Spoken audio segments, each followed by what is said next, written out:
Everyone, आज हम फिर हाजिर हैं आपके सामने एक प्रैक्टिस सेट लेकर के जो हमारे सहायक समीक्षा अधिकारी परीक्षा के लिए बहुत महत्वपूर्ण है। आज का प्रैक्टिस सेट भारतीय राज्य व्यवस्था पर आधारित है। हम इनके सभी प्रश्न देखेंगे इसके, और अच्छे प्रश्न हैं, अच्छे से हम इनको एक तरफ से देखते हैं। प्रश्न संख्या 1 है, निम्नलिखित में से कौन सा संविधान के अनुच्छेद 3 के तहत संसद के कानून द्वारा संभव नहीं है। यानी कि अनुच्छेद 3 में इनमें से क्या नहीं आता है। तो राज्यों का गठन, नए राज्यों का गठन, ये अनुच्छेद 3 के तहत इसमें हो जाएगा। राज्यों के क्षेत्र में परिवर्तन, ये भी अनुच्छेद 3 के तहत करा जा सकता है। राज्यों की सीमाओं में परिवर्तन, ये भी अनुच्छेद 3 के तहत किया जा सकता है। और ऑप्शन नंबर डी है, नए राज्यों का प्रवेश। नए राज्यों का जो प्रवेश है वो नहीं किया जा सकता है, क्योंकि नए राज्यों का प्रवेश अनुच्छेद 2 के अंतर्गत आता है। ठीक है, तो हमारा जो आंसर है हो गया डी। ओके, अगले प्रश्न पे हम चलते हैं। भारतीय संघात्मक व्यवस्था में तृतीय तल कब जोड़ा गया। तृतीय तल का मतलब आप समझें, प्रथम तल केंद्रीय व्यवस्था, केंद्र सरकार, द्वितीय तल राज्य सरकारें, तृतीय तल का मतलब है पंचायतें। ठीक है, पंचायतें या नगर पंचायतें। ठीक है, इनको कब जोड़ा गया है, तो इनको जोड़ा गया है 1992 में। ठीक है, 73वें और 74वें संविधान संशोधन 1992 द्वारा, और ये 93 में लागू हुआ। ठीक है, तो ये 93 में तृतीय तल जोड़ा गया। प्रश्न संख्या 3 है, पंचायतों के लिए निर्वाचनों के संचालन का अधीक्षण, निदेशन और नियंत्रण निहित होता है। यानी कि पंचायतों के जो चुनाव होते हैं उनका पूरा करवाना, उनका निदेशन करना, अधीक्षण करना, उनका नियंत्रण करवाना है, ये किसका कार्य है। तो इनमें से आप देख सकते हैं किसका होगा कार्य, राज्य निर्वाचन आयोग का। ठीक है, राज्य निर्वाचन आयोग का कार्य है पंचायतों के चुनाव को करवाना। ठीक है, अगला प्रश्न, कौन सा मिलान गलत है। ठीक है, ये इस तरीके के प्रश्न पीसीएस में, आरओ में बहुत आते हैं। अनुच्छेद बेस्ड प्रश्न बहुत आते हैं, आपको बहुत अच्छे से अनुच्छेद पढ़ने पड़ेंगे। हम एक तरफ से देखते हैं, अंतर्राज्यीय परिषद अनुच्छेद 263, अंतर्राज्यीय परिषद अनुच्छेद 263 बिल्कुल सही है। वित्त आयोग अनुच्छेद 280 बिल्कुल सही है। वित्त आयोग का गठन राष्ट्रपति द्वारा किया जाता है, या केंद्र और राज्य के बीच धन के बंटवारे को बताता है। प्रत्येक 5 वर्ष पर इसका गठन किया जाता है, और ये अनुच्छेद 280 में है। प्रशासनिक न्यायाधिकरण अनुच्छेद 323 ख, ये गलत है। लोक सेवा आयोग, संघ लोक सेवा आयोग अनुच्छेद 315, ये भी बिल्कुल सही है। तो आंसर हमारा क्या है, सी वाला। प्रशासनिक न्यायाधिकरण अनुच्छेद 323 ख में नहीं, 323 क में है। ठीक है, क में है। अनुच्छेद 323 ख में क्या है, और अन्य अधिकरण, प्रशासनिक अधिकरण के अलावा। ठीक है, अगला प्रश्न पे चलते हैं। भारतीय संविधान के किस अनुच्छेद में केंद्रीय सतर्कता आयोग का वर्णन है। चलिए हम देखते हैं एक तरफ से, अनुच्छेद 268। ठीक है, अनुच्छेद 268, इसमें टैक्सेस यानी कर के बारे में व्यवस्था दी गई है। अनुच्छेद 276, इसमें व्यापार कर के बारे में व्यवस्था दी गई है। अनुच्छेद 280, इसमें वित्त आयोग है। तो इसका आंसर है कोई नहीं। भारतीय जो केंद्रीय सतर्कता आयोग है, इसका किसी भी अनुच्छेद में वर्णन नहीं है। इसकी स्थापना 1964 में की गई है। केंद्रीय सतर्कता आयोग की स्थापना, इसको बनाया गया 1964 में के संथानम समिति की सिफारिश पर। ठीक है, इसको सांविधिक दर्जा दिया गया है, लेकिन अनुच्छेद में नहीं है ये। ओके, फिर से कौन सा मिलान गलत है। अभी एक तरफ जो नियम है, कानून है, और एक तरफ भाग हैं। तो मूल कर्तव्य भाग 4 क में दिया गया है। ठीक है, मूल कर्तव्य भाग 4 में है, सही है। राज्य भाग 6 में है, बिल्कुल सही। भारत का महान्यायवादी भाग 13, ये गलत है। संघ और राज्यों की सेवाएं भाग 14, बिल्कुल सही। तो बाकी सब सही हैं। भारत का महान्यायवादी ये जो है, ये इसका अनुच्छेद है 76, अनुच्छेद 76 में आता है भारत का महान्यायवादी, और भाग आएगा इसका 5। ठीक है, भाग 5 में है ये, अनुच्छेद 76 में भारत के महान्यायवादी का वर्णन है। अगले प्रश्न पर चलते हैं। भारतीय संविधान के कौन से अनुच्छेद नागरिकता से संबंधित हैं? ऐसे ही प्रश्न एग्जैक्ट पीसेस में आरओ में पूछा जा चुका है, आपको एग्जैक्ट याद रखना है। तो नागरिकता के जो अनुच्छेद हैं कहाँ से कहाँ तक हैं, सीधे तौर पर आप याद रखें 5 से 11, ठीक है, 5 से 11 के बीच के अनुच्छेदों में नागरिकता का वर्णन किया गया है, ठीक है। अगर कोई व्यक्ति भारत का नागरिक है और किसी दूसरे देश की नागरिकता को वो ग्रहण कर लेता है तो उसकी भारतीय नागरिकता ऑटोमेटिक खत्म हो जाएगी। ये अनुच्छेद 9 में वर्णित किया गया है, ओके। भारतीय संसद की सबसे बड़ी समिति कौन सी है? तो संसदीय समितियां हैं बहुत सारी, तो सबसे बड़ी समिति कौन सी है? इनमें से कौन सी होगी? प्राक्कलन समिति। प्राक्कलन समिति बनी थी 1950 में और इसमें 30 सदस्य हैं। और सबसे खास बात यह है कि ये 30 सदस्य 30 लोकसभा के ही होते हैं सदस्य, ओके।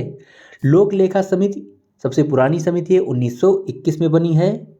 इसमें 22 सदस्य होते हैं। 22 में जो 15 सदस्य हैं ये लोकसभा के और 7 राज्यसभा के। लोक उपक्रम समिति 1964 में बनी है। इसमें भी 22 सदस्य होते हैं, 15 लोकसभा के, 7 राज्यसभा के।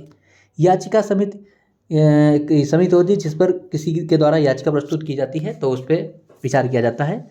याचिका समिति में 15 सदस्य होते हैं।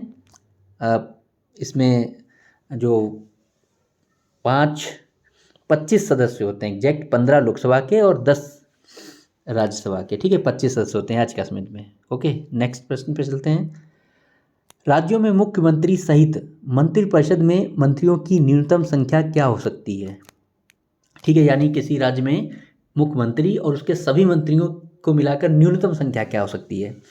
पहले तो अधिकतम संख्या के बारे में आप जान लीजिएगा कि किसी राज्य में और उसमें केंद्र में प्रधानमंत्री और अन्य मंत्री सहित मिलाकर के, और यही नियम राज्यों में मुख्यमंत्री और अन्य मंत्री मिलाकर के लोकसभा की कुल सदस्य संख्या का 15% से अधिक नहीं होना चाहिए, ठीक है। 15% से अधिक नहीं होना चाहिए केंद्र में, और राज्यों में भी 15% से अधिक नहीं होना चाहिए, ठीक है।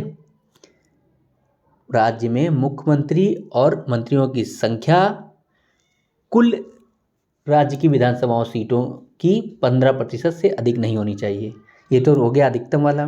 न्यूनतम वाला क्या है कि राज्यों में न्यूनतम 12 मंत्री मुख्यमंत्री को मिलाकर हो सकते हैं, ठीक है। 12 ही मुख्यमंत्री को मिलाकर और मंत्री हो सकते हैं टोटल। अगले प्रश्न पे हम लोग चलते हैं।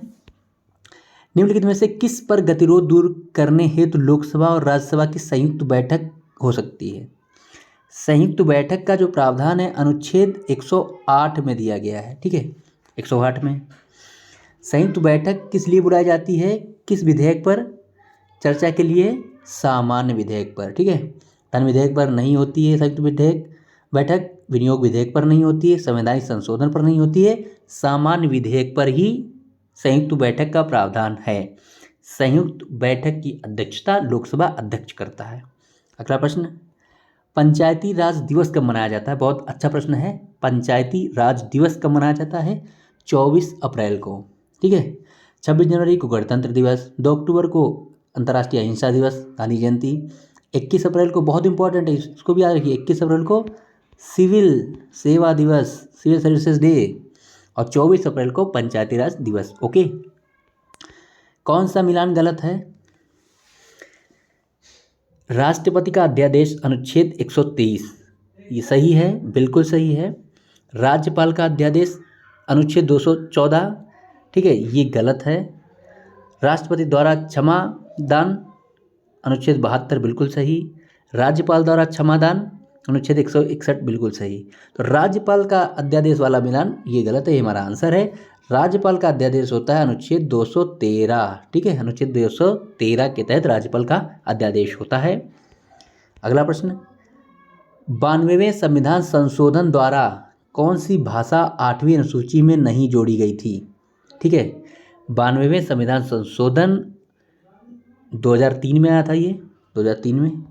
इसके द्वारा जो भाषाएं जोड़ी गई थी उसमें बोडो थी, डोगरी थी, मैथिली थी और एक और थी संथाली, संथाली भाषा। बोडो मैस, एक ट्रिक आप याद कर सकते हैं, बोडो डोगरी मैथिली संथाली बोडो मैस।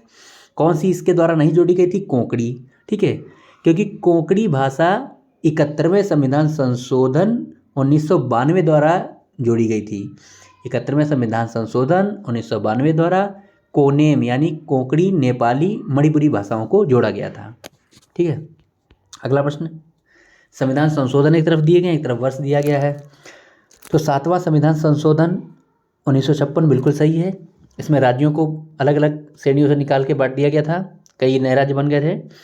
21वां संविधान संशोधन अधिनियम 1968 ये बिल्कुल गलत है। 21वां संविधान संशोधन अधिनियम 1967 में आया है और ये बहुत महत्वपूर्ण है, क्योंकि 21वें संविधान संशोधन अधिनियम 1967 द्वारा सिंधी भाषा को भारत की अनुसूची में 8वीं अनुसूची में जोड़ा गया था। ठीक है, 42वें संविधान संशोधन 1976, इसके बारे में आप जानते हैं, इसको मिनी कॉन्स्टिट्यूशन कहा जाता है, क्योंकि लगभग आधा संविधान बदल दिया गया था 42वें संविधान संशोधन अधिनियम 1976 द्वारा। प्रस्तावना में 3 शब्द जोड़े गए, मूल कर्तव्य जोड़े गए, लोकसभा का कार्यकाल बढ़ा दिया गया, ठीक, बहुत सारे प्रावधान किए गए थे। 52वां संविधान संशोधन अधिनियम 1985 बिल्कुल सही है। 52वां संविधान संशोधन अधिनियम 1985 जो है दल बदल विरोधी कानून माना जाता है, दल बदल को लेकर ये संशोधन किया गया था इसमें। ठीक है, अगला प्रश्न है, निम्न में से कौन वरीयता क्रम में सबसे निचले स्तर पर रहेगा? ये जो 4 ऑप्शन आपको दिए हैं, इनमें वरीयता क्रम में सबसे निचले स्तर पर कौन रहेगा? तो हम लोग देख लेते हैं। इन चारों में सबसे पहले आएगा राज्यपाल, अपने अपने राज्यों में राज्यपाल सबसे पहले आएगा। उन राज्यपाल के बाद में वरीयता क्रम में भूतपूर्व राष्ट्रपति आएंगे, उसके बाद लोकसभा अध्यक्ष आएंगे, और लोकसभा अध्यक्ष के बाद में देखेंगे तो भारत रत्न सम्मानित व्यक्ति आएंगे। तो सबसे निचले स्तर पर भारत रत्न सम्मानित व्यक्ति हैं, हालांकि इनके बीच में भी कई लोग हैं। इन 4 ऑप्शन की बात करेंगे तो सबसे निचले में भारत रत्न सम्मानित व्यक्ति आएंगे। ओके, कौन सा मिलान गलत है? एक तरफ समितियां हैं, एक तरफ उनके बनने का वर्ष है। बहुत अच्छा प्रश्न है, ये खंड शिक्षा अधिकारी की परीक्षा में आया था। बलवंत राय मेहता समिति 1957 बिल्कुल सही है। बलवंत राय मेहता ने पंचायतों के 3 स्तर बताए थे, 57 में समिति बनी थी, बिल्कुल सही। अशोक मेहता समिति 1967 बिल्कुल गलत, 1977 में बनी है अशोक मेहता समिति। अशोक मेहता समिति ने पंचायतों के 2 स्तर की बात की थी। GVK राव समिति 1985 बिल्कुल सही। LM सिंघवी समिति 1986 बिल्कुल सही। तुम्हारा आंसर हुआ बी, अशोक मेहता वाला गलत है। अशोक मेहता समिति 1977 में आई। कौन सा मिलान गलत है? ठीक है, तो इसमें गलत हमें देखना है कौन सा है। वित्त आयोग अनुच्छेद 280 में है, बिल्कुल है। संयुक्त बैठक अनुच्छेद 108 में है, बिल्कुल है। मौलिक कर्तव्य अनुच्छेद 51 में है, बिल्कुल गलत। लोकसभा अध्यक्ष अनुच्छेद 93 बिल्कुल सही। लोकसभा अध्यक्ष उपाध्यक्ष का वर्णन अनुच्छेद 93 में किया गया है। मौलिक कर्तव्य 51 नहीं है, 51 क है। ठीक है, मौलिक कर्तव्य 51 क में है, 51 अंतर्राष्ट्रीय संबंध के बारे में है। ठीक है, तो ये हमारा आंसर हो गया। अगला प्रश्न, कौन सा मिलान गलत है? पंचायत भाग 9 में है, बिल्कुल सही। नगर पालिकाएँ भाग 9 क में है, बिल्कुल सही। सहकारी समितियां भाग 9 ख में है, बिल्कुल सही।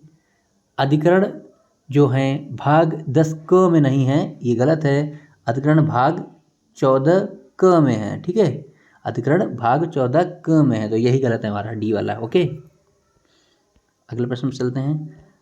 भारतीय संविधान अर्ध संघात्मक संविधान है, यह वक्तव्य किसका है, मतलब यह किसने कहा था? भारतीय संविधान अर्ध संघात्मक संविधान है। ऑप्शन में से क्या आंसर होगा? केसी व्हीलर। ये प्रश्न पूछा गया है कई बार, केसी व्हीलर, इसको आप याद कर लें। कौन सा मिलान गलत है? फिर से मिलान आया, संविधान स्रोत और देश। तो संयुक्त बैठक लिया गया है ऑस्ट्रेलिया से, बिल्कुल सही है।